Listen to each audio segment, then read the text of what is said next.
ne surprennent pas. Par exemple, un exemple très simple, tout à fait près de nos sociétés, la logique de la vocation. On dit, ah oui, cette fille, elle n'aime pas les mathématiques, ou bien, ah non, c'est une fille, elle n'a pas allé à Polytechnique. Donc, la logique de la vocation, qui est un des grands principes de l'élimination différentielle des garçons, des filles et des enfants de différentes origines, est un phénomène très mystérieux.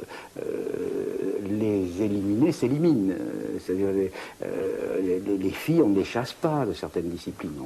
On ne leur dit pas qu'il faut faire de la psychologie plutôt que de la sociologie. Or, statistiquement, il y a beaucoup plus de filles en psychologie, l'âme, l'intime, la maison, hein, qu'en sociologie, la politique, l'agora, etc. Bon, alors, c'est quoi? C'est que inconsciemment, comme on dit, bon, les filles s'orientent vers ce pourquoi elles se sentent faites, elles pensent avoir la vocation, et elles pensent le faire librement. Elles pensent le faire librement, et inconsciemment, les mécanismes d'orientation, qui ne sont pas nécessairement des mécanismes opérés par des hommes, c'est des notes, c'est des sortes de choses, les poussent d'un côté ou de l'autre. Bon, et on a une espèce d'immense processus de triage qui s'appuie autant sur les structures subjectives que sur les structures objectives. Voilà.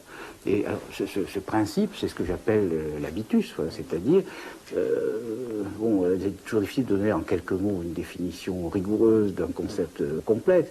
Bon, disons que c'est un système de catégories, de perception, de pensée, d'action et d'appréciation. C'est-à-dire, c'est ce qui fait que, devant la même situation, deux personnes vont voir différemment, vont construire la réalité différemment.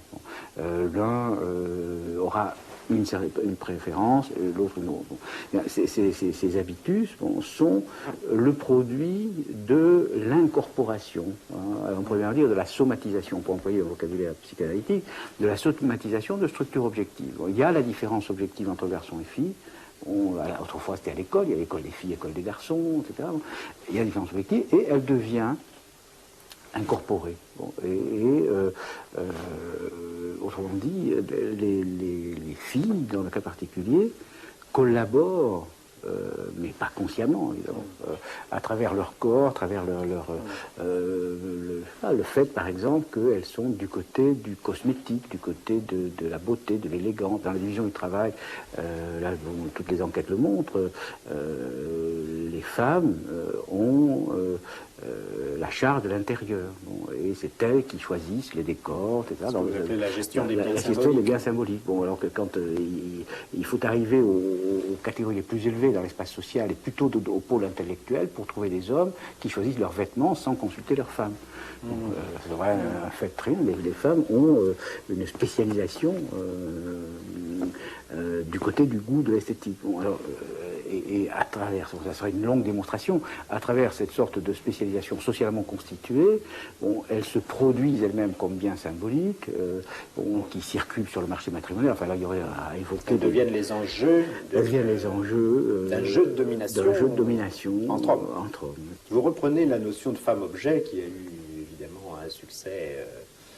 lié à Simone de Beauvoir, oui. Mais évidemment en un sens tout à fait différent. Assez différent. Vous pouvez préciser cette différence? Oui, je pense que là vous me poussez à élaborer des choses très compliquées, mais je vais essayer. Comment dire, dans les échanges symboliques, dont la forme par excellence, dans la plupart des sociétés, sont les échanges matrimoniaux, les femmes sont objets d'échange et non pas sujets d'échange.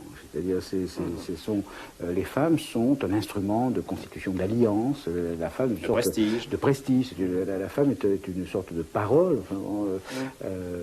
qui est entre les mains des hommes, le père, le frère, bon, et puis ensuite le mari, encore aujourd'hui. Enfin, c'est un porteur